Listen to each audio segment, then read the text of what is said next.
Bonjour tout le monde et bienvenue dans cette chaîne conçue pour l'apprentissage à distance. Donc on va donner un deuxième exercice toujours dans l'équation de la droite. Donc une deuxième application qui consiste à représenter géométriquement les droites delta 1 et delta 2. Donc pour tracer une droite, on sait très bien qu'il suffit de points pour tracer cette droite. Donc c'est l'objectif, on va déterminer deux points de la droite delta 1. Pour cela, on choisit des valeurs x et on calcule y relative à cette valeur de x. Donc on cherche toujours des valeurs simples pour le calcul et pour ne pas se tromper et donner exactement la droite delta 1 dans un repère orthonormé. Donc j'utilise pour le premier point une valeur assez simple, x égale à 0, qui permet de déterminer l'ordonnée à l'origine.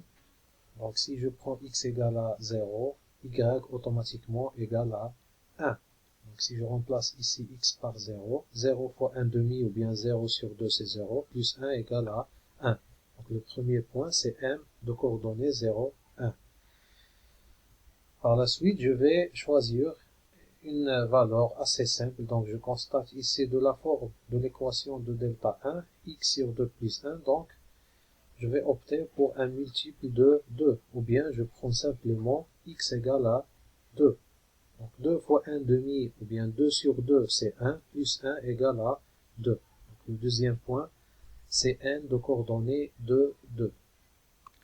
Donc on refait les calculs pour ne pas se tromper et je complète la table suivante. Donc pour x égale à 0, y égale à 1. Et pour x égale à 2, y égale à 2. Et on va représenter ces deux points et tracer la droite delta 1. On va commencer à représenter les points M et N. Donc le point M, il est confondu avec J. Donc le point M de coordonnées 0, 1, je la renomme ici. Et le point N de coordonnées 2, 2.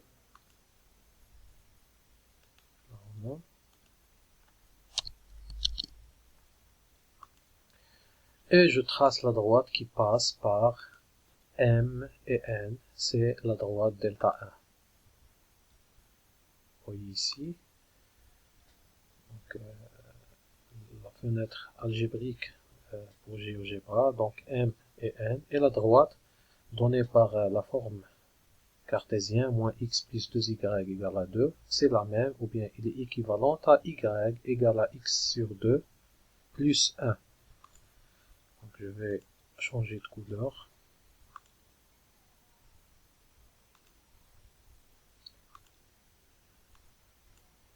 Donc voici la droite delta 1 dans un repère orthonormé. Donc, le même procédé sera appliqué à la question pour l'équation ou bien pour la droite delta 2.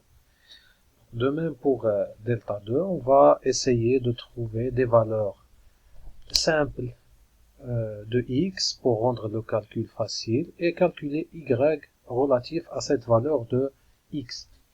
Donc ici, on observe bien comment on va se comporter avec delta 2, y égale à 2x sur 3 plus 1 sur 3.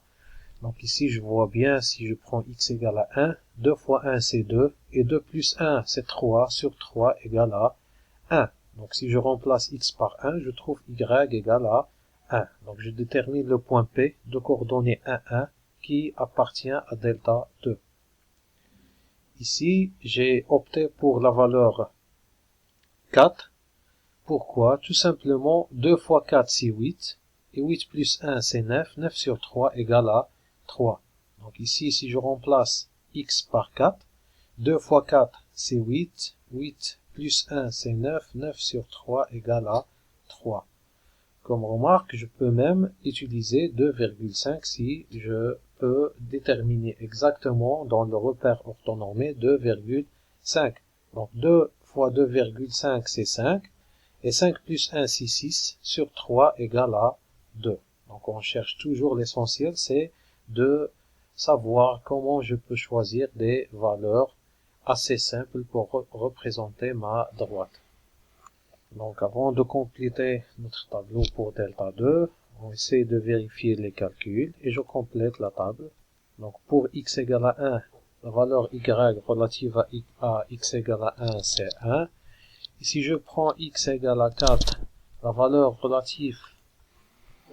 de y relative à x égale à 4, c'est bien 3. Donc on va représenter les points P et Q dans un repère orthonormé. Donc de la même manière, je vais représenter les points P et Q. Donc P c'est 1, 1. Je la renomme.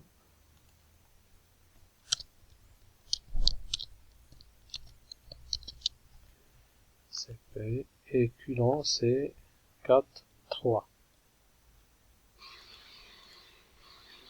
Donc 4, l'abscisse 4 et l'ordonnée c'est 3.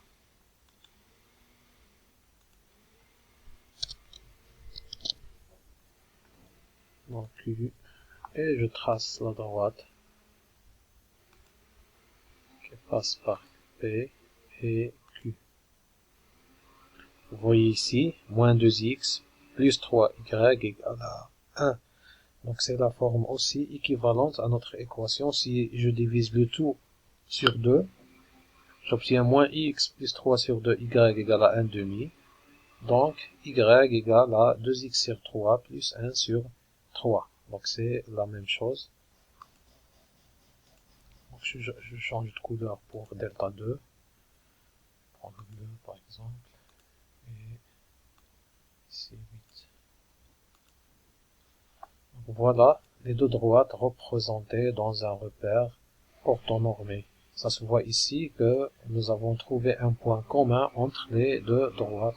Donc on peut facilement vérifier que les coordonnées de Coulomb vérifient même l'équation de la droite delta 1. J'espère que cette vidéo vous serait utile. Si vous avez des suggestions ou bien des remarques, n'hésitez pas à les poser. Bonne chance à tout le monde et à la prochaine vidéo.